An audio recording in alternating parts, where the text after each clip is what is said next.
Jésus, vous nous attendez, on vous avait annoncé, ils sont là, ils font l'actualité, ils sont à la base de plusieurs choses. Eux, sur ces plateaux, je suis avec l'ambassadeur André Alain Atundu, il est cadre du FCC Front Commun pour les Congos. Il est là déjà avec nous, monsieur l'ambassadeur, soyez le bienvenu. Merci, bonjour. Voilà, aujourd'hui vous êtes sur ces plateaux en confrontation avec le docteur Noël Tchani Mwadiamvita. Il est l'ancien candidat président de la République aux élections de 2018. Président Noël Tchani, soyez le bienvenu. Merci de me recevoir ici. Voilà, je commence avec M. André Alain Atundu. Le sujet est là bien affiché. Bilan de Joseph Kabila, 18 ans après, c'est notre premier point. Nous allons en parler. Monsieur l'ambassadeur, vous avez soutenu Joseph Kabila pendant le moment, 18 ans après. Peut-on nous parler qu'il a un bilan positif ou négatif? Absolument, c'est même la question la plus facile, à laquelle je ne m'attendais pas. N'est-ce pas, après 18 ans. D'abord sur le plan de l'administration du territoire. Il a réunifié tout le territoire sous l'autorité de Kinshasa. Parce que, souvenez-vous, il y avait des Roitelets, RCD, MLC Campbell, etc. Il a réussi à réunifier. Concomitamment, il a réussi à réunifier les zones monétaires. Il y avait des zones Zaïre, des zones dollars, etc. Il a réussi à donner, à constituer une zone monétaire. Voilà. Sur le plan de la défense, il a réunifié l'armée, des plusieurs groupes armés. Il en a fait une armée aujourd'hui nationale et qui est cotée la 10e de l'Afrique. Donc c'est un élément important. Et cette armée, dont la montée en puissance est évidente, a réduit les activités des groupes armés, les guerres menées par les groupes armés en conflits de basse intensité, malheureusement asymétrique, ce qui fait que c'est plus le côté spectaculaire des actions qui est regardé plutôt que l'efficacité de notre armée. Bon, sur le plan démocratique, il a organisé 3 élections en 18 ans.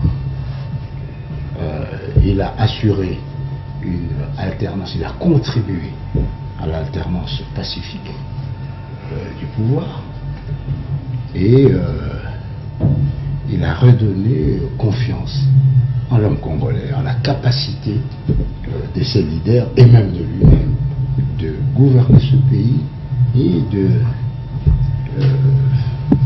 résoudre tous les problèmes sans pression extérieure inconsidérée. Et la preuve, c'est par exemple la discussion sur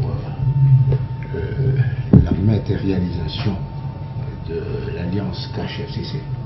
C'est fait entre nous, en toute responsabilité, dans un esprit de patriotisme et de nationalisme. Tandis que en 2003, eh bien, c'était sensitive, c'était la communauté internationale qui nous menait comme des jeunes gens, etc. Bon, sur le plan de la fonction publique, la situation des enseignants, la situation des médecins, la situation des agents de l'État d'une façon générale a connu une certaine progression positive. Au point qu'aujourd'hui, on peut dire que le bilan du président Kabila est globalement positif au point d'avoir laissé à son successeur un pays d'une parfaite gouvernabilité. C'est-à-dire le président Tshisekedi aujourd'hui a tous les instruments pour affronter tous les enjeux, résoudre tous les défis. Merci. L'ambassadeur André Alain-Atundou, je rappelle que vous êtes membre du FCC. Vous êtes avec votre autorité morale, Joseph Kabila, Kabangé, l'ancien président. Président Noël Tcheni Modjambita, je rappelle que vous étiez l'ancien candidat président de la République, au même titre avec Chadari et le nouveau président de la République, Félix-Antoine Tshilombo Tshisekedi. La même question, vous aurez le même minute, 5 minutes. Est-ce que le bilan de Joseph Kabila est positif ou négatif 18 ans après? 18 ans à la tête de la République démocratique du Congo, le président Joseph Kabila a pu gérer un grand hommage à un bilan globalement négatif. Et je vais pouvoir parcourir les points soulevés par l'ambassadeur tout à l'heure. Sur le plan sécuritaire,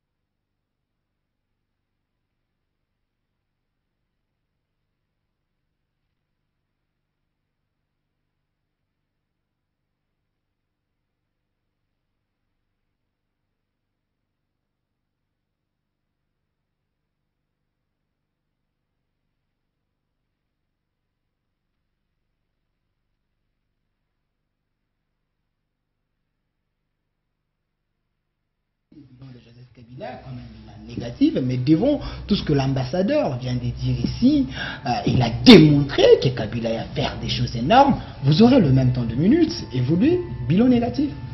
je dirais que le bilan est globalement négatif. Je peux dire qu'après 18 ans passés à la tête de notre pays, M. Kabila nous a laissé un pays qui est aujourd'hui l'un des plus pauvres de la planète. Comme vous le savez, quand on place tous les pays du monde en utilisant comme critère le PIB par habitant, c'est-à-dire le produit intérieur brut par habitant, la RDC est classée 224e sur 226 pays. Le seul pays qui est derrière nous, c'est la République centrafricaine. Avec toutes les ressources naturelles que nous avons, être classé de cette façon, c'est un échec patent. Au-delà de cela, je dirais que sur le plan sécuritaire, les Congolais n'ont jamais vécu une situation comme celle que nous avons connue pendant les 18 dernières années. Nous avons connu les 90 fosses communes dans l'espace kassaïen, les fosses communes de Maluku, les charniers humains à l'est de la République. Les Congolais sont tués tous les jours. Nous avons connu les cas de Rose Sichimanga, de Rose Thérèse Kapangala, tant d'autres compatriotes qu'on tue tous les jours. Il n'y a pas eu de protection de ces compatriotes par l'État et surtout l'armée dont ils parlent. L'armée et la police n'ont pas fait leur travail. Je salue la bravoure donc des éléments à l'uniforme qui, malgré les conditions difficiles, ont essayé de faire ce qu'ils pouvaient. Mais ils n'ont pas assuré la protection de l'homme congolais et de la femme congolaise. Sur le plan économique, l'ambassadeur mentionne la monnaie congolaise, unification de la monnaie. Je voudrais informer l'ambassadeur... Voilà, les zones monétaires. Je voudrais informer l'ambassadeur qu'aujourd'hui, quand nous parlons, le billet de 5 000 francs congolais n'est pas acceptable, n'est pas consommable à Kinshasa. Nous sommes retournés à la situation des zones monétaires. Certaines parties de la République qui utilisent certains billets et d'autres parties qui refusent d'utiliser d'autres billets. Mais au-delà de cela, la monnaie à laquelle moi j'ai contribué de pouvoir mettre en place le franc congolais n'a aucune valeur aujourd'hui. Le pouvoir d'achat des Congolais n'a pas été préservé. Qu'est-ce que nous avons aujourd'hui? La dollarisation, c'est-à-dire l'usage de devises étrangères sur le sol congolais, malgré l'interdiction par la Constitution, l'article 170 de la Constitution qui dit que le franc congolais est la seule monnaie utilisable sur l'état du territoire national. Tout le monde viole cela. Donc aujourd'hui, le franc congolais est devenu une monnaie marginale dans son propre pays. Elle représente à peine 5% de la masse monétaire. C'est-à-dire que nous avons échoué sur le plan de la souveraineté monétaire malgré ce que dit notre Constitution. Au-delà de cela, je voudrais aussi mentionner la situation sociale. Elle est catastrophique. Elle est catastrophique comment? 85% de la population active congolaise, elle est au chômage. Quand vous allez en ville, vous voyez les Congolais déambuler pendant toute la journée. Ce n'est pas parce qu'ils veulent déambuler, c'est parce qu'il n'y a pas de travail à faire. Malgré l'abondance des ressources naturelles, on pouvait avoir une économie vibrante. Mais l'économie que nous avons aujourd'hui, c'est une économie purement et simplement dans les mains des étrangers, au service des étrangers. Pour vous en convaincre, les banques que nous avons 20 banques commerciales. Toutes les banques sont étrangères. Il n'y a aucune banque congolaise.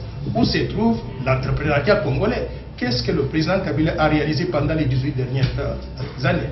Sur le plan infrastructurel, je peux dire que les 26 provinces de la République démocratique du Congo ne sont pas connectées entre elles-mêmes. Nous n'avons pas réussi à construire des routes, des autoroutes, des chemins de fer pour relier les 26 provinces du pays. Donc globalement, la situation elle est catastrophique et le bilan a été globalement négatif. Sur le plan politique maintenant, vous dites qu'il a organisé donc 3 élections. C'est vrai, il a organisé donc 3 élections. Mais à quel prix? Les dernières élections ici ne pouvaient pas avoir lieu sans qu'il y ait diffusion de sang, effusion de sang. Pourquoi? Parce qu'il refusait d'aller aux élections. On a tenté de changer la loi électorale, de changer la constitution. Et il y a eu nos compatriotes qui se sont sacrifiés, qu'on a tués comme des cobayes donc sur la rue pour que nous puissions avoir ces élections. Et s'il n'y avait pas de pression internationale, on n'aurait pas eu les élections que nous avons. Et même ces élections que nous avons, elles ont été très imparfaites. Vous-même, par exemple, vous avez décidé de vous retirer donc de la course pour être sénateur. Pourquoi? Parce qu'il y a eu tentative de corruption. On a demandé que vous puissiez donc leur donner de l'argent afin de devenir sénateur. Donc notre Sénat est rempli de gens qui sont arrivés là-bas grâce à ce système de corruption, tout comme les gouverneurs des provinces. Par conséquent, notre système électoral a été très imparfait et ce n'est pas un crédit que le président devait prendre. Nous devrions avoir honte de ce système. Merci, merci président Noël Luciani. L'ambassadeur André Aléa Tundu, devant cette démonstration avec les chiffres, apparemment, vous, l'ancien pouvoir, vous n'avez pas des choses à démontrer. Je vous relance avec une question. Le projet 5 chantiers, la révolution de la modernité, où en sommes-nous avec ça? Parce qu'apparemment, ce n'est pas visible. Je vous remercie.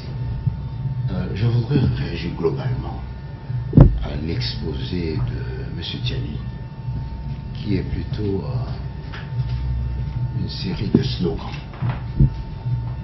Parce que l'évaluation d'une situation doit tenir compte de l'origine, de l'évolution actuelle.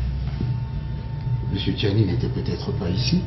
Donc il ne maîtrise pas la situation. Non, n'était peut-être pas ici. Il y a des années, je crois que c'était dans les 2003-2004.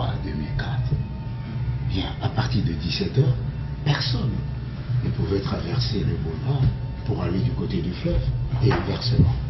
Parce que cette partie du pays, de la ville, était occupée par les troupes de Bemba, qui ne répondaient pas, n'est-ce pas, au commandement des forces armées nationales. De ce côté-ci, les forces armées nationales devaient protéger les citoyens, etc. Donc, lorsqu'on mesure, et que d'ailleurs, durant ces périodes, quand on passait une nuit sans coup de feu, on en parlait, parce que c'était extraordinaire. On tirait des coups de feu à bout de champ, à tout bout de champ. Et maintenant, quand il y a un coup de feu la nuit, on en parle. On en parle.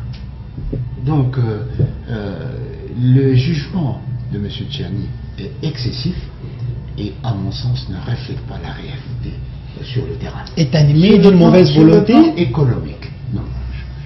Sur le plan économique. Mais pourquoi ne mentionne-t-il pas le 1,5 milliard de chiffres de réserves d'échange que le président Kabila a laissé? Ça aussi, c'est négatif. La stabilité de la parité franc-congolais, dollar, c'est aussi un échec. Mais ce sont des réalités. Il est vrai que la situation des fonctionnaires, des militaires, des enseignants doit être améliorée. Mais depuis que Kabila a pris le pouvoir, cette situation n'a pas connu une évolution positive. Est-ce que la rémunération d'un enseignant aujourd'hui est ce qu'elle était il y a 18 ans? Non, ni d'un médecin d'ailleurs. Mais dans l'assiette, ça ne se sent pas apparemment. Comment ça ne se sent pas? Parce que la vie ne change pas, les gens pleurent, il y a des taxes, il y a des choses que ces salaires n'arrivent pas à répondre même aux besoins. Donc ça, c'est une autre paire de manches. C'est dans les bilans de Joseph Kabila.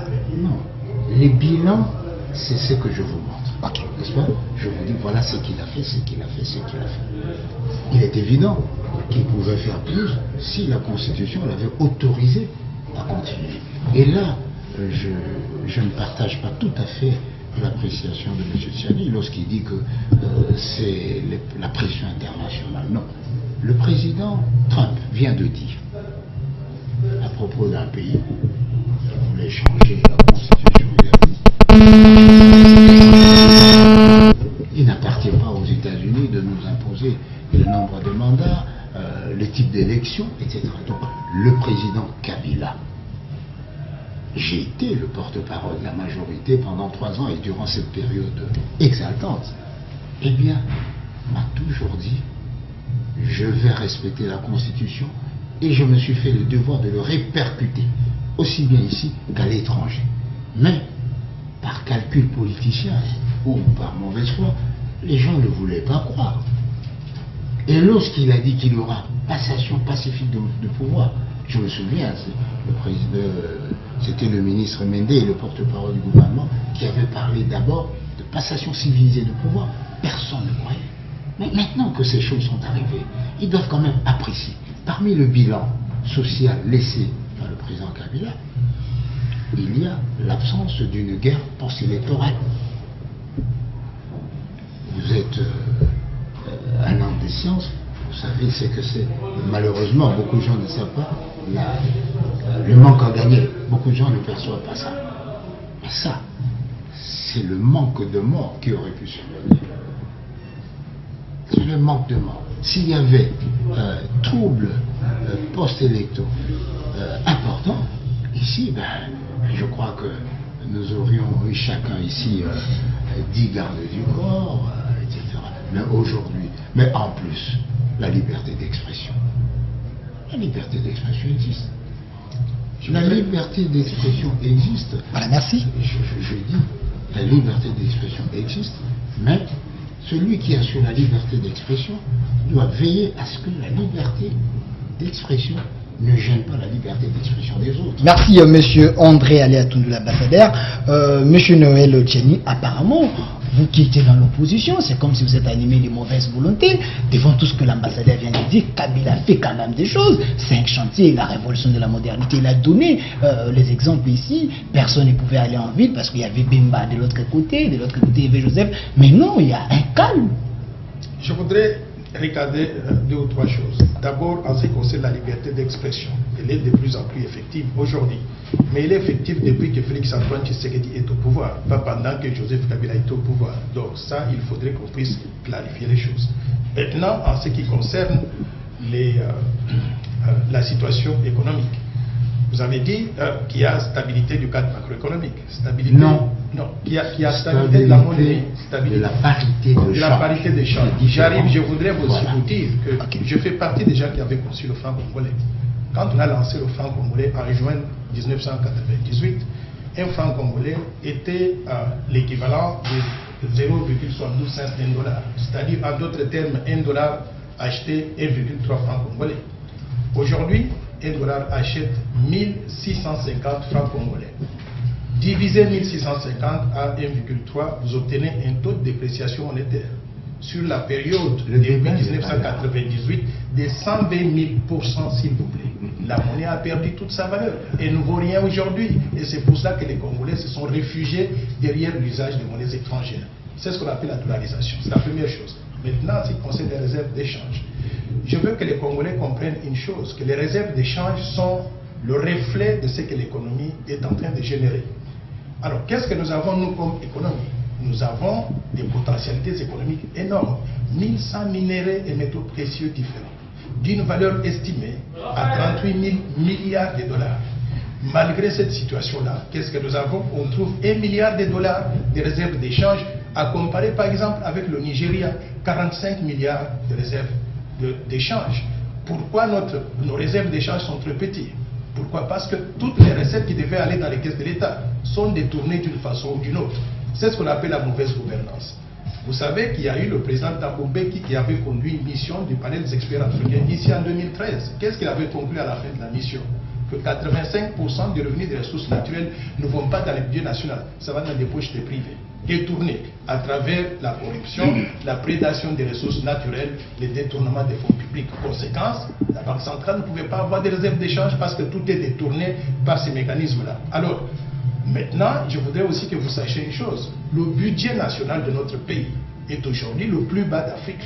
5 milliards de dollars à comparer par exemple avec le Nigeria, 581 milliards de dollars. Pourquoi notre budget est petit? Parce que toutes les recettes publiques sont détournées à travers des mécanismes différents. Dans des poches des privés, on les place à Panama, en Suisse, dans les villes vierges britanniques. Nous avons un problème qu'il faut reconnaître. Si nous voulons aller de l'avant, on doit faire cette évaluation de la situation actuelle qui vient des 18 derniers mois avec objectivité, et je pense que vous êtes tout à fait d'accord avec ce fait que je viens de vous donner. Merci. Monsieur l'ambassadeur, vous allez répliquer, mais je pose une question, comme ça vous répliquez directement. Vous avez parlé que le bilan de Joseph Kabila était vraiment positif, mais globalement, mais sur les plans de la justice, à son temps, il avait parlé de tolérance zéro. Est-ce que vous avez même un cas de corruption, des gens qui ont détourné l'argent à votre temps, que vous avez peut-être mis dans la prison? C'est à croire que durant 18 ans, il n'y a eu aucun acte de justice qui a été posé. La corruption, c'est qu'apparemment n'existait pas. La corruption. Les procès de Zolubandi avaient parlé de ça. Il n'y a pas un dossier sur la corruption. Non. D'abord, il faut noter que c'est le président Kabila qui a nommé un conseiller spécial chargé de la corruption. Qui a constaté les bavures. Mais c'est son travail. Un conseiller spécial, c'est son travail de constater pour que la justice puisse continuer à faire le sien. Il y a une différence entre une présomption et une prétention et les faits, le jugement du tribunal qui consacre une situation. Mais pourquoi parle-t-on d'erreur judiciaire? C'est parce que parfois la pression inconsidérée de l'opinion publique empêche aux juges de travailler dans la sérénité, parce que la pression voudrait que M. Tchani soit condamné. S'il ne l'est pas, ben, ce n'est pas la justice. Non. Ici chez nous, voici les principes de notre justice. C'est les textes, c'est les faits et la conviction intime du juge. Donc c'est la conviction intime du juge qui, en toute liberté, en toute indépendance, se dit, c'est vrai, M. Atundu a fait ça, mais je pense... Est-ce que ce n'est pas une conviction par l'impulsion? Parce qu'on a dit... Ce sont les principes du droit, les principes... Le principe de notre tribunal, c'est qu'en dernière analyse, c'est la conviction du juge qui dit, pour moi, je pense que... Si on prend l'exemple de match aujourd'hui, eh bien, même si on fait recours aux vidéos aujourd'hui, n'est-ce pas, c'est finalement le juge, l'arbitre qui dit non, pour moi, malgré la vidéo, ce n'est pas ça. On a connu ça en Égypte. Donc, ce que moi, je voudrais déplorer, c'est le discours misérabiliste, négationniste de M. Tchani. La question que vous m'avez, le fait que je relevé, c'est que le président Kabila a laissé 1,5 milliard. La question n'était pas de nous comparer par rapport à Tartampion et ça, mais il semble nier ce fait. Non, c'est un fait que le président Kabila, quand il est parti, il a laissé. Il a laissé. Aujourd'hui, notre armée est la 10e d'Afrique. Mais ce n'est pas nous qui l'avons dit.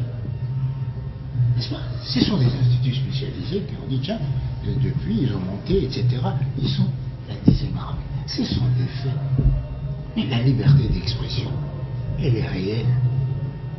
Aujourd'hui, parce que le président Noël a parlé avec Félix, mais pas avec Kabila. Le président Noël, le candidat, M. Tchani, il sait très bien sous quel colibé on a traité le président Kabila ici, sans qu'une conséquence fâcheuse s'en suive. Sinon, tous les politiciens seraient là-dedans. N'est-ce pas? Donc la liberté d'expression existe, puisqu'il aime tant les comparaisons. a-t-il regardé autour de nous? C'est que cette expression contient de fallacieux dans l'expression. Non, nous ne sommes pas au ciel, c'est de toute évidence. Mais nous ne sommes pas l'enfer non plus. Nous sommes sur la terre des hommes. Et je pense qu'en tant qu'ancien candidat président de la République, vous avez la responsabilité morale de soutenir l'action de ceux qui ont été choisis par le peuple de mener sa vie pendant 5 ans. Plutôt que, voilà, vous voyez les statistiques. Mais tout ce que vous dites là, ce n'est que pour Kinshasa. Avez-vous été à l'intérieur du pays? Oui. Par exemple, à Mundongo, par exemple, à Bolongo, et là, ce sont les dollars qui vont? Non, ce n'est pas vrai. Dans les grands centres, j'en conviens. Mais l'utilisation du dollar, c'est dur quoi. C'est dans les transactions officielles qu'il est interdit de parler de dollar. Mais dans la liberté, même en France, il y a des maisons d'échange, etc. Mais je crois que, bon, de toutes les façons, notre bonheur ne dépendra pas de la comparaison. Merci, monsieur l'ambassadeur. À notre volonté, n'est-ce pas, de vouloir relever ensemble ce défi. Mais le monseigneur son temps, il avait parlé, nous vivons dans un pays où nous sommes dans une prison à ciel ouvert, c'est avec Kabila.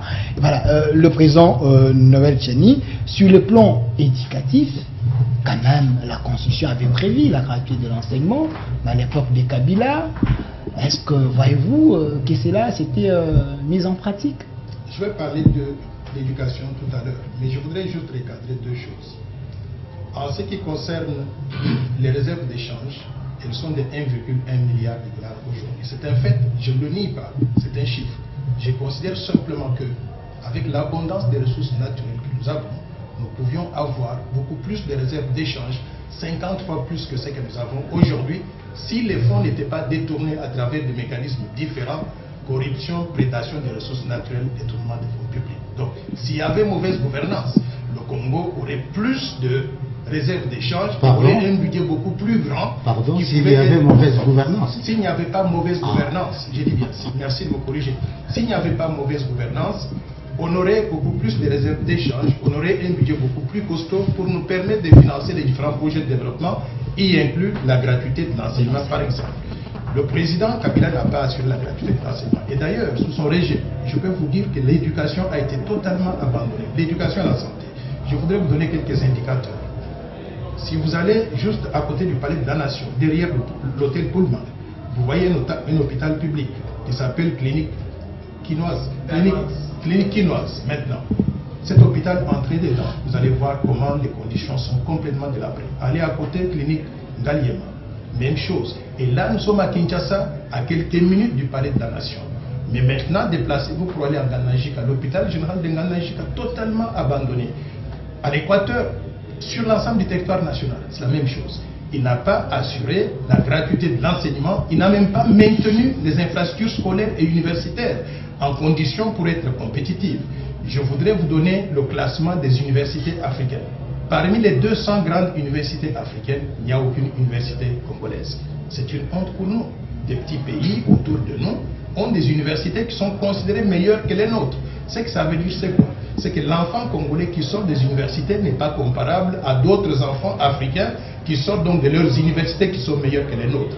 Le président Kabila pouvait faire mieux que ça. Et je demanderai au président Félix Antoine Tshisekedi de mettre l'éducation et la santé sur la liste des priorités parce que aucun pays du monde ne peut se développer avec des ressources humaines qui ne sont pas à la hauteur. Merci. Monsieur André Aléatoundou, avant qu'on passe sur notre deuxième sujet, l'avenir de la République démocratique du Congo avec la coalition FCC, on en parle, mais répondez à cette question avant qu'on arrive à ces sujets. Projet 1000 écoles de Matata Pogno, c'était sous votre régime, où en sommes-nous avec ça? Je crois que ça a été réalisé à un certain taux, je ne connais plus lequel, hein, mais ça a été réalisé. Mais je voudrais dire ceci, et à mes amis et aux gens qui nous écoutent, le plus important dans la gouvernance d'un pays, c'est l'engagement et la volonté. Les droits de l'homme ont été proclamés en 1948. Mais jusqu'à ce jour, on continue à se battre pour le droit de l'homme, notamment le droit de la femme. C'est un homme aussi. Donc l'essentiel, c'est que la communauté internationale n'a jamais renoncé. Et chaque fois qu'elle trébuchait, elle se relevait et continuait. Eh bien, ça, c'est la marque des mandats du président Kabila. On tombe, on se relève, on continue. C'est ainsi que, par exemple, aujourd'hui, on ne peut pas dire que Kinshasa d'aujourd'hui, c'est Kinshasa d'hier. On ne peut pas dire qu'aujourd'hui, la circulation entre Kinshasa, le Katanga, l'Équateur, le Kivu, c'est comme hier. Peut-être qu'il ne le sait pas. Hier, pour quitter le Kivu et venir ici à Kinshasa, il fallait passer par le Kenya, par la Centrafrique et revenir. Parce qu'il y avait ce problème de sécurité. Par ailleurs, par souci d'équité, M. Tchani, il ne faut pas obnubiler l'importance de la sécurité. Les efforts qui ont été faits, les sacrifices consentis par notre armée pour qu'aujourd'hui on se sente globalement en sécurité. Les morts, oui, j'ai dit que c'était une guerre asymétrique malheureusement. Mais si les États-Unis, on ne tenait compte que de fusillades, c'est un pays à ne pas fréquenter. Parce que n'importe quel citoyen peut tirer à vue. Mais ici, chez nous, au moins, on sait que si vous promenez à Kinshasa, à Mbashi, à Ngagajika, vous n'allez pas vous retrouver devant un socialement déséquilibré qui pense trouver son salut dans la mort en série de ses congénères. Je le répète, nous devons au contraire, en cette période, nous réunir. Laisser la période électorale avec ses défauts, avec ses imperfections, parce que le plus important, c'est comment nous allons construire l'avenir ensemble. L'avenir sur l'aspect des élections, l'avenir sur l'aspect de l'armée, l'avenir sur l'aspect. Il y a beaucoup d'aspects. Par exemple, aujourd'hui, vous citez le code minier. Mais c'est une clé importante que le président a donnée au peuple congolais pour jouir de ses biens. Pourquoi c'est mal à la fin de son mandat, avant il pouvait le faire? Si ici, on n'en connaît pas l'importance, les autres Africains nous envient d'avoir eu le président. Pourquoi il a fait ça à la fin de son mandat, du moment qu'il a fait 18 ans, il pouvait le faire avant? Mais oui, parce que son mandat, il était obligé de consommer son mandat jusqu'à la fin. Merci. Il y a un chrono. Voilà, les deuxièmes sujets, déjà là, vous allez répondre. Vous allez répondre sur ça, répondez à ma question, vous aurez vos minutes, vous pouvez partager cela.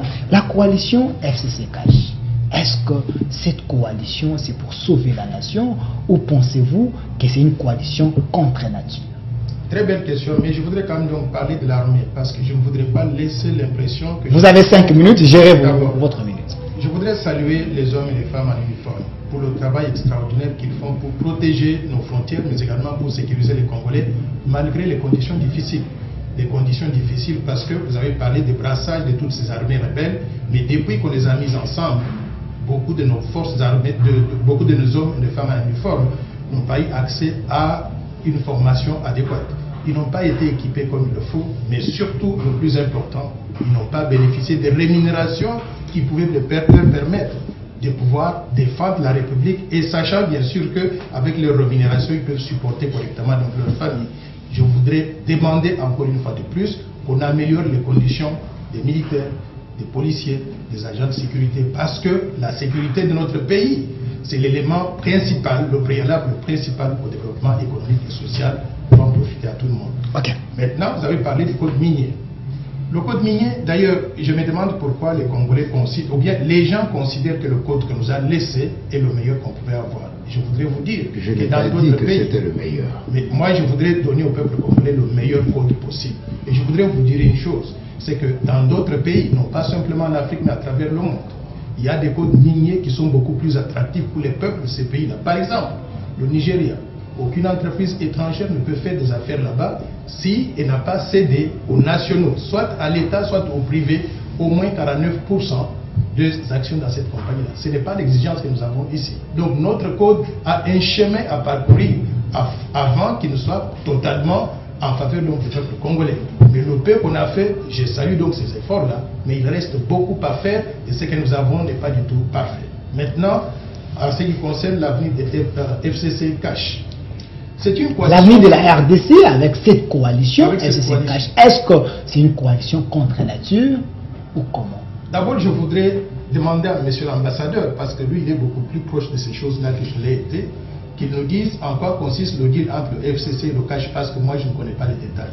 Mais d'après ce que je vois aujourd'hui, j'ai compris qu'il y a une répartition des ministères. Ok, 65 ministres. Avec 5 milliards. Je considère déjà que 65 ministres, c'est un gouvernement éléphantesque, budgétivore, et c'est un gouvernement qui risque d'être très inefficace parce que je ne vois pas comment, monsieur le Premier ministre, à qui je souhaite bonne chance, comment il pourrait suivre au jour le jour les activités de chacun de ces 25 ministres. D'autres pays, par exemple les États-Unis d'Amérique, qui sont beaucoup plus grands que nous, au point de vue de la superficie, mais également au point de vue de la population, fonctionne avec 16 ministres. La France fonctionne avec 19 ministres. L'Allemagne, à peu près 15 ministres. Le Nigeria, 36 ministres. Et nous, nous avons 65 ministres. Mais les Ghana, il y a un problème. Un exemple, je vous relance, mais les Ghana, il y a avoir 100 et quelques ministres. Je ne suis pas sûr, mais je L'Ouganda, ce sont des références que vous donnez. L'ambassadeur, vous aurez votre temps de parole. Il doit être correct pour dire, voilà, là c'est autant, mais que on ait 65 ministres, nous sommes en deçà de ce que le Ghana a et en deçà de ce que l'Ouganda a. Voilà qui va... Il va récupérer ces minutes lorsque vous allez parler. Voilà, c'est celui qui parlait. Évoluez. Mais je constate que dans la répartition de ces ministères, il y a quelque chose de très mystérieux. Les ministères régaliens devaient revenir de droit au chef de l'État pour lui permettre d'avoir les leviers du pouvoir de gérer le pays dans l'intérêt du peuple congolais. Mais qu'est-ce que je constate? Le FCC a pris tous les ministères clés, c'est-à-dire l'argent, le ministère des Finances, le portefeuille et les mines. La force, ils ont pris le ministère de Défense. Et pour lutter contre la corruption, la mauvaise gouvernance et consorts, ils ont même pris le ministère donc, de la Justice. Or, le président de la République doit pouvoir délivrer au peuple congolais un système de gouvernance différent de celui que nous avons hérité jusqu'à présent.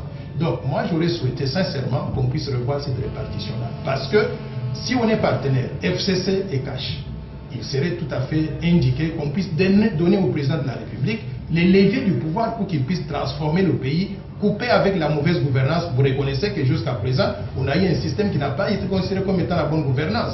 Couper avec cette mauvaise gouvernance et donner le changement au peuple congolais souhaité par tout le monde. Malheureusement, ces ministères régaliens ont été pris par le FCC au dépourvu donc du président David. Merci, président Noël Cheni. Monsieur l'ambassadeur André Aliatoum, je rappelle que vous êtes du FCC. Monsieur l'ambassadeur, apparemment, les gens disent que cette coalition, c'est vous les gagnants. Vous avez presque tous les ministères importants de la nation, du moins que vous êtes dans la coalition. Vous pouvez aussi laisser cela aux gens du Cash. D'abord, je voudrais dire que cette coalition a un sous-bassement. C'est la Constitution et la volonté des deux autorités morales, le président Tshisekedi et le président Kabila, de travailler ensemble, d'œuvrer la main dans la main pour le développement de notre pays. Et donc, toutes ces observations, j'allais dire, presque indues, sur le déroulement des négociations ne savent pas rien. Parce que ce sont des négociations entre Cash et FCC. Mais qui concerne la nation. Bien sûr. Ça concerne la nation. Bien sûr. Okay. Bien sûr. Mais la responsabilité de la répartition, la responsabilité de la gérance du pays, c'est le FCC et Cash. Si vous avez un autre point de vue, soit vous le faites valoir au Parlement, au Sénat, soit vous attendez votre tour quand vous serez président. Mais il ne faut pas faire perdre au peuple congolais l'État, disons, les avancées démocratiques si propices au développement du pays par des discussions byzantines. Le FCC Cash ne sera pas jugé en fonction de ce qu'il n'a pas fait. C'est d'abord en fonction de ce qu'ils ont fait. Et aujourd'hui, au moment où nous parlons, nous n'avons même pas encore commencé ce pourquoi nous nous sommes réunis. Alors, vigilance. Je sais par ailleurs qu'une partie de la classe politique, appuyée par la communauté internationale, voudrait casser cette coalition afin de nous amener dans un schéma de dialogue sous la supervision de la communauté internationale, période de transition, etc. Vous pensez qu'il y a une ingérence? Je vous dis, mais ce n'est pas un secret. Des princes de l'Église ont dit, il faut que ceci soit cassé. Des hommes politiques congolais ont dit, il faut que ceci soit cassé. Des membres éminents de la communauté internationale ont dit. Mais heureusement que notre volonté est intacte. Et nous savons que pour réussir à développer ce pays, nous devons être capables de résister aux pressions inconsidérées de la communauté internationale et même de la 5e colonne. Monsieur Noël Tcheni, vous ne semblez pas donner la chance à cette coalition. Je n'ai pas dit que je ne donne pas la chance à la coalition. Et je ne suis pas de ceux qui pensent qu'il faudrait que la communauté internationale vienne dicter aux Congolais ce qu'ils doivent faire. Mais je souhaiterais aussi souligner la nécessité de ce que j'appelle la cohésion nationale. Aucun pays du monde ne peut se développer lorsqu'il y a une portion de la population, une petite portion qui va en avant et une grande portion qui va en arrière. Quand on met ensemble le FCC Cash, rien que par le nombre de ceux qui avaient voté, je peux dire que la grande majorité des Congolais ne sont pas concernés par ça. Je souhaiterais qu'on puisse réaliser la cohésion nationale. Maintenant, quel est le mécanisme pour arriver à réaliser cette cohésion nationale? Moi, je souhaiterais que le président Félix ou l'ancien président, quand il se concerte pour arriver à constituer le gouvernement, qu'on ne puisse pas se limiter simplement au FCC et au Cash. Il y a la société civile dont il faut tenir compte. Il y a des indépendants dont il faut tenir compte. Et il faut même regarder dans ceux qui ne sont pas d'accord avec le président de la République, voir s'il y a des gens qui voudraient adhérer à cette vision-là, pour qu'ensemble, on puisse constituer un bloc qui puisse défendre les intérêts du Congo, du peuple congolais, dans l'intérêt de tous et développer ce pays, pour que nous soyons différents donc, de ce que nous avons fait jusqu'à présent. Ça, c'est le point de départ. Pardon. Maintenant, nous devons aussi chercher à faire en sorte qu'on ne puisse pas minimiser le rôle du président de la République. Je vous donne un exemple, monsieur l'ambassadeur. Je suis choqué qu'une ministre FCC, la ministre du portefeuille, refuse de mettre en œuvre les ordonnances signées par le chef de l'État qui disent quoi? La présente ordonnance entre en vigueur à la date de signature. De quel droit cette ministre-là refuse d'exécuter ces ordonnances-là? Et pourquoi le FCC ne l'a pas interpellé pour lui dire il faut exécuter ces ordonnances? Ce qui m'inquiète le plus maintenant dans la coalition FCC Cash, où on a 42 ministres sur 65 qui viennent du FCC. Qu'est-ce qui arriverait à ce pays si tous les ministres coalisent pour refuser de mettre en œuvre les décisions prises par le chef de l'État, à l'image donc de cette dame ministre du portefeuille? En quelque sorte, le pays sera paralysé, sera bloqué. Et c'est pour ça que je voudrais que nous soyons sincères dans les discussions entre ces deux familles politiques. Monsieur l'ambassadeur André Aléa Toundou, la même question, mais je la pose autrement. Qui est l'autorité morale de FCC et Cash? Si c'est le président Félix Tshisekedi, et pourquoi la dame la ministre peut refuser la récente ordonnance signée par le chef de l'État? Est-ce qu'il y a déjà un problème? Comme disaient les anciens, des vins de malheur. Des vins de malheur, vous l'êtes. Moi, je ne suis pas. Parce que tout ce que vous dites là, c'est comme si le FCC a imposé. C'est comme si le Cash n'a pas négocié. C'est comme si le Cash n'a pas la perception politique des réalités constitutionnelles. L'autorité morale de l'FCC cache, on n'est pas répondre à cette question d'abord. Je vous dis ceci, Ok. que la répartition, la clé de répartition a été faite de commun accord. La distribution du ministère, c'est de commun accord. Et demain, les animateurs, c'est de commun accord.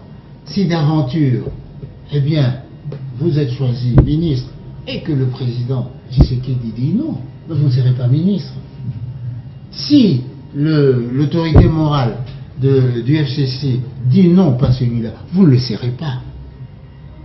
Donc, ce n'est pas un mouvement mécanique qui échappe à la volonté. Mais pourquoi vous n'avez pas sanctionné la ministre Laissez-moi d'abord. Voilà, répondez à la question. Vous semblez oublier cette question. C'est pas à moi de sanctionner le ministre. Non, non, la ministre a refusé parce que c'est la ministre qui porte les faits. Elle est censée obéir les ordonnances du chef de l'État, mais vous, le FCC, votre autorité morale ne l'a pas interpellé. Jusque-là, les ordonnances souffrent. Apparemment, l'autorité morale du FCC, c'est lui qui dirige les pays. On ne comprend pas. Voilà pourquoi j'ai posé la question. Qui est l'autorité morale de l'FCC cache? Vous n'avez pas répondu. C'est faute de temps. N'est-ce pas? Mais je vais vous répondre. Le FCC cache à deux autorités morales au rôle bien défini. Tout ce qui concerne le FCC, le dernier recours, c'est le président Kabila. Tout ce qui concerne les caches, le dernier recours, c'est le président Tshisekedi. Tout ce qui concerne le FCC cache, le dernier recours, c'est Tshisekedi et Kabila. Il n'y a pas de mystère. L'essentiel, c'est que le pays fonctionne, le pays soit gouverné, et les réalités tenues en compte par ceux qui ont conçu ce mécanisme pragmatique de la gestion du pays, par deux forces hier antagonistes, mais aujourd'hui décidées à aller de l'avant ensemble. Mais c'est un mécanisme appréciable et pertinent. Mais aux États-Unis, il y a un président. En Angleterre, il y a une règle. Vous allez comparer les deux? Non. Je prends note de cette dualité. Ici chez nous, cette dualité fonctionne. Et il y a des mécanismes pour prévenir le conflit. Parce que qu'est-ce que c'est en réalité la coalition FCC cache? C'est une alliance stratégique.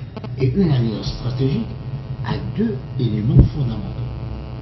C'est le dialogue permanent. C'est le dialogue permanent. Il faut que quand il y a un problème, les deux se concertent, mais qu'est-ce qu'il y a? Et ensuite, il ne faut pas perdre de vue l'objectif pour lequel vous vous êtes mis ensemble. C'est de travailler pour le développement du pays, pour l'épanouissement du peuple congolais, pour la souveraineté de l'État, pour la sécurité. Monsieur l'ambassadeur, je repasse la parole du côté de Monsieur Noël Tchani, mais répondez à cette question. Question directe, réponse aussi directe, s'il vous plaît. Monsieur l'ambassadeur, si aujourd'hui, vos ministres du FCC, le président de la République donne l'ordre, refuse d'obtempérer, qui sanctionne? C'est l'autorité morale du FCC ou c'est les présidents? Parce que la ministre n'a pas obéi. Qui dirige le pays? C'est le président, mais la ministre est encore là. Qui dirige le pays? C'est le président Félix, mais la ministre n'a pas obéi. Si, en toute hypothèse, tel est le cas, et si le président Tshisekedi a privilégié une chose beaucoup plus importante que cette décision du ministre, c'est lui qui est responsable. Vous avez dit le mot qu'il faut. Je voudrais que les téléspectateurs comprennent une chose, c'est que dans cette dualité entre le FCC et le CACH, dans cette cohabitation entre le président Félix-Antoine Tshisekedi et son prédécesseur Joseph Kabila, il y a un partenaire, oui. Prédécesseur. Là, ils sont partenaires. Mais ça n'a tout nous laissé lui évoluer. Ce que je voudrais dire, c'est qu'il faut que l'un d'eux rende compte à la nation.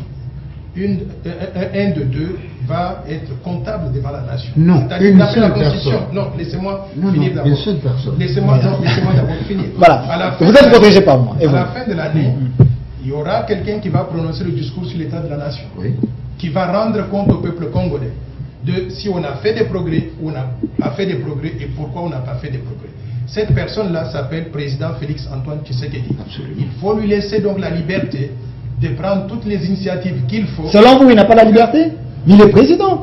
Oui, mais on est en train de nous entraîner ici dans une dualité où il ne peut rien faire donc sans pouvoir consulter donc l'autre camp. Je voudrais donc qu'il puisse avoir la liberté, notamment par exemple quand une ministre refuse d'exécuter donc ses ordres, ses ordonnances. À mon avis, elle doit être révoquée immédiatement. Maintenant, il faut aussi que le FCC fasse comprendre donc à ces ministres qu'on va envoyer dans le gouvernement que leur patron, c'est le président Félix Antoine Tshisekedi. Il n'est pas question, par exemple, qu'un ministre FCC vienne là-bas, qu'il ne prenne pas des actions qu'il faut et que le président Félix Antoine Tshisekedi ne soit pas en mesure de le corriger. S'il faut le corriger, le révoquer, il doit le faire, sans nécessairement repartir donc chez Joseph Kabila pour lui demander donc son avis. Vous prenez la responsabilité. Michel Atundu, avant de répondre à ma question, l'actuel Premier ministre a posé 10 critères pour être ministre. Parmi les 10 critères, est-ce que quand il demande 3 noms par chaque poste, il dit que celui qui était condamné ne peut pas avoir le poste, mais nous avons quand même les Franck Biongo, les personnalités politiques qui étaient condamnées à votre temps, mais aujourd'hui, ils peuvent quand même venir dans les affaires. Est-ce que ce n'est pas un moyen de les écarter déjà? Non. Un critérium est un moyen de sélection. Et une sélection, c'est un ostracisme positif en faveur de ceux qui remplissent toutes les conditions pour servir tel objectif. Donc, si on prend les 65 ministres, pensez-vous que ce sont les seuls qui sont capables d'être ministres?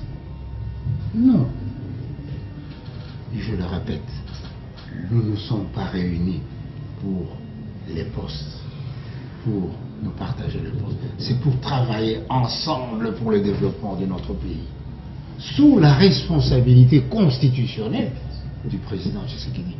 Et quand le président Kabila reçoit le gouverneur, il leur dit, eh bien, je vous encourage à accompagner le président Tshisekedi. Il y a des saintes voix qui crient, ah mais vous voyez, il veut donner des ordres à qui? Non. Je pense qu'il faut garder un esprit positif.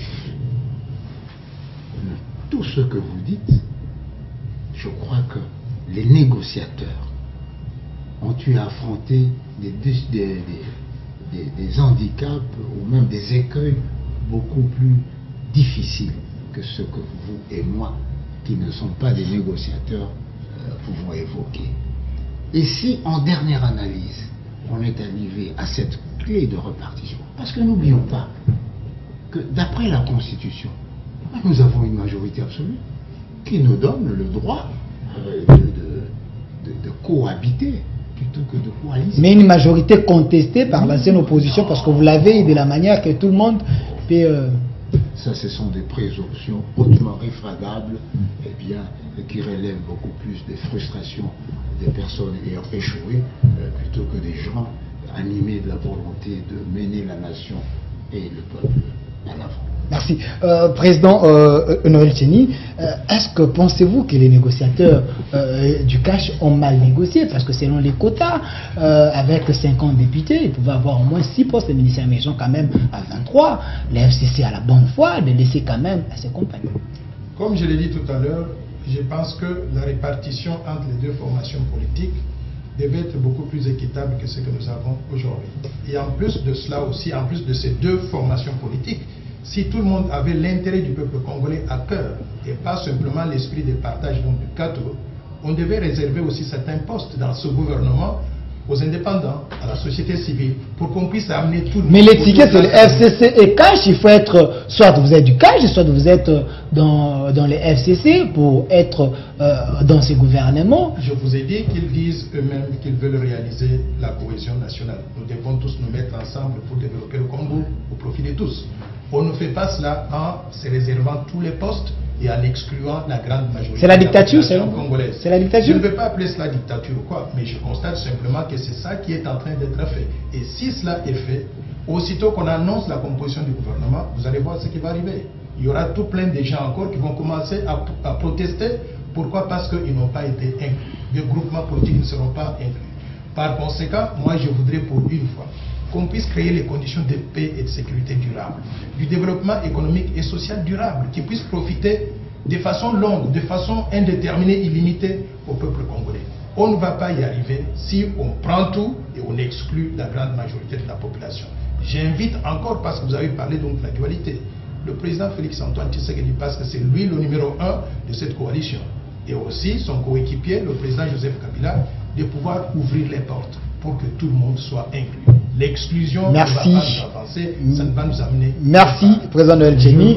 Votre mot de la fin, l'ambassadeur André Aléa Toundou. Eh bien, ce qui va garantir au peuple congolais une paix éternelle, c'est la bonne foi des acteurs politiques. Il ne faut pas qu'on revête le costume de démocrate pour avoir une position que les élections ne vous ont pas donnée. Il faut savoir tirer les conséquences. Je vous ai dit, la Constitution dit, celui qui a ça, il a tout. Mais celui qui a tout, il dit, bon, le président de la République a des prérogatives constitutionnelles. Si je veux que ma majorité fonctionne, il faut que je m'entende avec lui. Le président de la République se rend compte que si je veux que mon mandat se passe tranquillement et de façon efficace, il faut que je m'entende avec la majorité. D'où cette coalition FCC-Cash qui n'arrange pas ceux qui voudraient chaque fois se retrouver autour des négociations. Eh bien, la société civile, les indépendants, ils savent que pour participer à ce gouvernement, il faut être de la coalition. Et pour aider le pays, il n'est pas nécessaire d'être ministre du gouvernement. Et même si ces indépendants étaient inclus et la société civile, qui? Vous voyez, je répète la parole de Monseigneur Kombo, il faut éviter le piège du perfectionnisme. Notre volonté aujourd'hui, de nationalistes et de patriotes, suffisent à nous garantir, n'est-ce pas, la souveraineté de notre pays, le développement de notre pays, la cohésion nationale également. Merci. Président Noël Tcheni, votre mot de la fin, mais avec cette question, quand le Monseigneur Fridolin Mbongo dit au nouveau chef de l'État, il doit faire confiance à ses anciens amis de l'opposition, travailler avec eux, pensez-vous que c'est un conseil meilleur pour que le chef de l'État puisse relever les défis?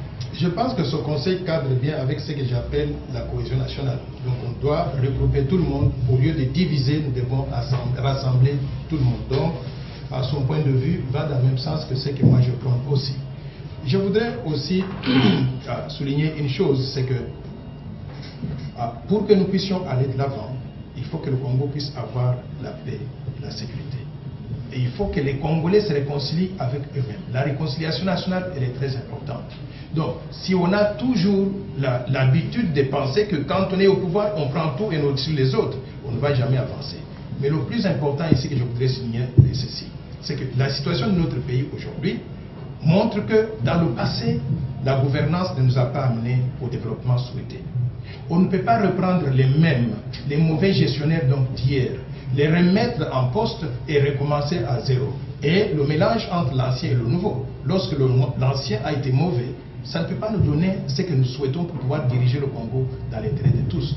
Je veux qu'on donne la liberté au président de la République, qu'il ait cette liberté d'action, qu'il choisisse qui il veut, bien sûr dans ses consultations. Il va se concerter avec son prédécesseur. Merci. Et à la fin de la journée, il va rendre compte à la nation et il faut qu'il ait cette liberté-là de mener le Congo dans l'intérêt. Merci, président Noël Tcheni. Je rappelle que vous êtes l'ancien candidat président de la République. Merci d'avoir répondu à notre invitation. Merci beaucoup. Vous ne m'avez pas donné l'occasion de parler du plan Marshall. Nous allons en parler prochainement. RDC, parce que j'aurais bien souhaité avoir la réaction de l'ambassadeur Atundu, que je respecte beaucoup. Nous allons en parler prochainement. Merci aussi l'ambassadeur André Alain Atundu. Je rappelle que vous êtes cadre du FCC. Merci aussi d'avoir répondu à notre invitation. Je ne voudrais pas discuter sur le plan Marshall, mais sur le plan Tiani. Voilà. Merci sur le plan Tchani. Merci. Merci aussi à vous, fidèles téléspectateurs. Vous étiez très nombreux à nous suivre. Merci à notre AG Papa du Kondi pour la confiance. Merci à notre directeur de programme Bradley Dikas, Arsène Kavassala. Merci et restez fidèles à nos programmes. Au revoir. Merci mille fois. va regarder comme ça, on va nous prendre la photo sous